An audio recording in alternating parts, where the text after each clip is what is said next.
문명이 발전하면서 변화하는 첨단 전자 장비들의 외형적인 특징은 뭐가 있을까요? 휴대폰을 떠올리면 금방 연상이 되시죠? 예전에 저희 아버지 세대의 휴대폰은 벽돌만한 사이즈였다는데요. 가격도 비싸지만 일단 무거워서 어디 들고 다니기도 애매했다더라고요. 그랬던 게 작아지고 하면서 지금의 스마트폰 사이즈가 된 거죠. 아니, 더 작아질 수 있지만 화면을 봐야 하기 때문에 핸드폰은 더 작아지지 않는 것인지도 모르겠어요. 하이파이 오디오 역시 컴팩트하면 어떨까 생각해보는 저는 두두의 단위입니다. 이렇게 작게 만드는 기술이 뛰어난 나라를 생각하면 먼저 일본이 떠오르는데요. 미니 하면 떠오르는 게 바로 일본이잖아요. 하지만 오디오도 작아지기를 거부하는 성향이 있죠. 그래서 인간이 꿈과 비슷한 기계라는 생각을 가끔 합니다. 초고가의 스피커를 보면 부피와 무게면에서 일단 사람의 귀를 죽이는 엄청난 사이즈를 자랑하잖아요. 몇 사람이 낑낑대면서 이동할 정도이니까요. 스피커만 그런 게 아니죠. 앰프나 소스 장비도 일정한 규격을 유지하죠. 이사 갈 때는 가벼운 오디오가 최고라고 제 오디오 선생님은 말씀하십니다. 보통 하프 사이즈라 부르는 앰프들인데 영국의 네임 도시락 앰프나 사이러스가 대표적이라고 할 수 있죠. 오늘 소개할 앰프는 하프 사이즈보다 더 작은 앰프예요. 214mm에 불과한 이 앰프는 바로 신뢰의 브랜드 야마하에서 만들었습니다. 이름은 WXA50이라는 모델입니다. 이 제품은 WXC50이라는 모델과 함께 공개됐는데요. WXC50은 파워 앰프 기능을 뺀 프리앰프고 WXA50은 파워 앰프 기능을 포함하고 있습니다. 액티브 스피커를 사용하거나 이미 앰프를 갖고 있다면 네트워크 기능이 있는 프리로 WXC50을 추가하면 되고 인티 앰프 개념으로 사용하고 싶다면 WXA50을 선택하면 될 것 같습니다. 자, 그럼 먼저 제품의 외관을 볼까요? 약간 무거운 노트북을 드는 것 같은 느낌이네요. 한 손으로 앰프를 든다는 것 자체가 저에겐 조금 특이한 경험인데요. 세로로 세울 수 있는 받침대가 함께 들어있어서 책꽂이에 넣어도 될 것 같네요. 오디오 세계에서 이런 외형은 고정관념을 완전히 파괴하는 생김새의 앰프라고 할 수 있겠네요.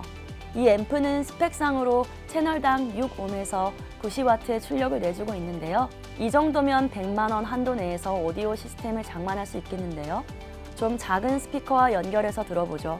올인원 스피커와는 어떤 차이가 있는 소리를 들려줄까요? 첫 곡은 리 린나워의 명반 캡틴 핑걸스의 수록곡 중에 이진실 러블리를 골라봤습니다. 이진실 러블리의 흥겨움을 보컬리스트 빌 챔플린의 허밍으로 잘 표현되는 곡이죠. Isn't she lovely? Isn't she wonderful? Isn't she precious? Less than 1 minute old.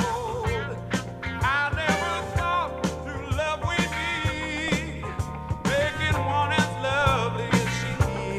Isn't she lovely? 레코드 엔지니어는 돈 머레이로 자유로운 사운드를 추구했다고 합니다. 리 린나워는 이후 돈 머레이와 수많은 명반을 발표했다고 하네요. 리듬 파트를 담당하는 사람은 포카로 형제입니다. 타이트하게 짜여진 베이스 사운드를 이 작은 앰프가 진하게 잘 표현하고 있네요. 이 정도면 기본적인 재생 능력은 합격점을 받을 수 있을 것 같습니다. 제가 이 앰프의 외형을 먼저 보면서 앰프를 이야기하는 데에는 기본적으로 야마하의 재생 능력에 대한 신뢰가 바탕에 있기 때문인데요. 역시 소리에 대한 타협 없는 브랜드가 야마하잖아요. 일단 야마하가 만들었다면 소리는 기본 이상은 하는 것 같습니다. 이 앰프의 이름 뒤에는 무선 스트리밍 앰프라 이름을 붙였습니다.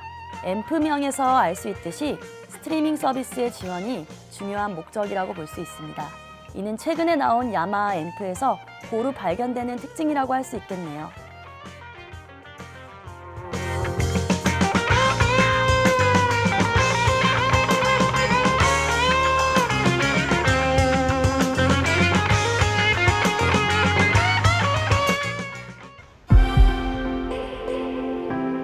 음악을 듣는 형태가 바뀌었고 그 바뀐 형태의 앰프의 기능이 완벽히 커스터마이징 되어서 만들어진 앰프는 바로 WXA50이 아닐까 싶습니다. 앰프의 인풋 단자를 보면 그러한 니즈를 여실히 반영한다고 볼 수 있어요.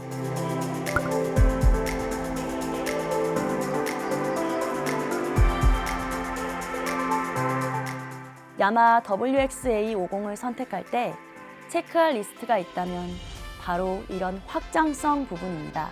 디지털 쪽을 제외하고 확장성이 상당히 부족한데 이는 오디오를 하는 입장에서는 분명한 감점 요소가 될 수 있죠.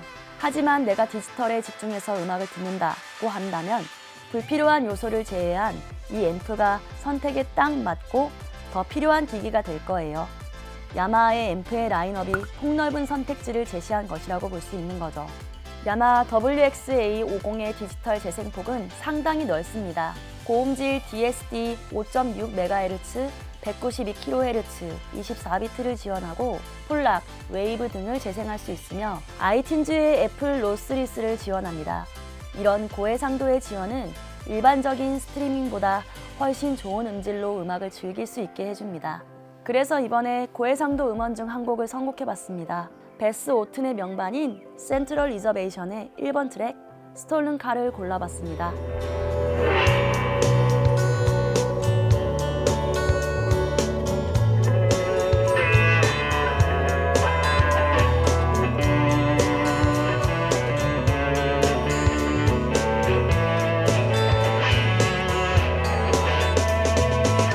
Walked into my house last night. I couldn't help but notice a light that was long gone, still burning strong. You were sitting, your fingers like fuses, your eyes were cinnamon. 1999년, 그러니까 세기 말에 나왔던 이 앨범은 얼터너티브 음반 중에 명반으로 손꼽히는데요. 특히 오디오 사운드적인 측면에서 인상이 깊고 되새길 만한 부분이 많은 완전 강력 추천 음반입니다. 좋은 오디오에서 이 음악을 들으면 각 악기가 하나씩 살아있는 듯한 느낌을 받을 수가 있습니다. 일렉트릭 기타와 어쿠스틱 기타가 넘실대듯이 자유롭게 곡선을 그리며 아름답게 스노워지고 그 속에서 현의 소리가 또 아름답게 흘러나옵니다. 일종의 불협화음처럼 말이죠. 야마 WXA50 와이어리스 스트리밍 앰프에서는 이 음원의 매력을 적절히 만들어 주었습니다. 특히 찰랑거리는 기타는 일품이네요. WXA50은 우리가 오디오라는 고정관념에서 벗어나 일상에서 가볍게 음악을 만날 수 있게 해주는 귀여운 제품입니다. 사이즈가 작아진 것만큼 리모컨도 작아졌는데요. 작아진 기능에 덧붙여 기능을 커스텀할 수 있습니다. 단출한 리모컨 같지만 필요한 기능은 다 가지고 있습니다. 인풋을 조정하면 인디케이터의 라이트 색으로 기능을 확인할 수 있습니다. 파란색은 블루투스, 흰색은 억스 인풋, 초록색은 네트워크, 분홍색은 에어플레이, 뭐 이런 식이죠. 야마 WX50이 생활용 오디오라는 걸 알려주는 또 다른 장점은 저전력 앰프라는 점입니다. 클래스 A 중폭 앰프의 경우 100W 앰프라면 보통 200W에서 300W의 전력을 사용하지만 야마 WXA50은 평균 15W 정도의 전력을 사용하는 디지털 앰프입니다. 앰프를 오래 사용하는 경우 에코 모드가 작동되고 이때 대기 전력은 2W라고 하니 전기세 걱정은 할 필요가 없습니다. 당연히 설정할 수 있는 전원 차단 기능도 있고요. 정리하자면 야마 WXA50 와이어리스 스트리밍 앰프는 생활 속에서 숙명적으로 우리가 만나야 할 오디오입니다. 작은 체구에서 어울리지 않는 뛰어난 음질을 갖고 있고 생활 속의 어떤 공간에 녹아 들어갈 수 있는 디자인은 오디오지만 오디오 같지 않게 우리 주변에 슬며시 녹아듭니다. 그러한 역할을 통해 우리가 음악을 만날 수 있는 기회를 분명하게 만들어줍니다. 생활 속에서 부담 없이 음악을 즐기고 싶다면 야마 WXA50 와이어리스 스트리밍 앰프를 주목해주세요. 저도 여러분의 오디오 생활에 가깝게 다가가고 싶네요. 지금까지 저는 두두오의 단이었습니다.